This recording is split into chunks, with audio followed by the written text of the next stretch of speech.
ইস, যদি কোনো কোটিপতি মেয়ের নজর আমার দিকে পড়তো আর ওর মনে আমার জন্য ভালোবাসা ফুটে উঠতো, একদম পাগল হয়ে যেত আমার প্রেমে পড়ে।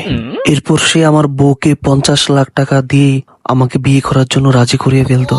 না, 50 লাখ টাকা কম হয়ে যায়, এতটা তো ফকির হয়ে যায় নাই, কমসে কম 5 কোটি টাকা হওয়া দরকার। এরপর সে আমার বউকে 5 কোটি টাকা দিয়ে আমাকে বিয়ে করে ফেলবে। যেহেতু সে অনেক বড়লোক হবে, তার মানে আমাদের বাসায় অনেক চাকর বাকর অনেক কিছু থাকবে, বাড়ি গাড়ি সব থাকবে, একদম অল্পতে আমি গাড়ি বাড়ির মালিক হয়ে যাব। এরপর আমরা তিনজন একসাথে থাকবো, এক এক দিন এক এক বউ এক এক রকম নতুন নতুন খাবার তৈরি করবে আমার জন্য, আর আমি সব খাবো। ইস, কি যে মজা হবে। এতক্ষণ ধরে যে ভিতরে বসে আছো, যে জুতাটা কালকে সেলাই করে আনছো ওইটা ছিঁড়ে গেছে, যাও আবার ঠিক করে নিয়ে আসো।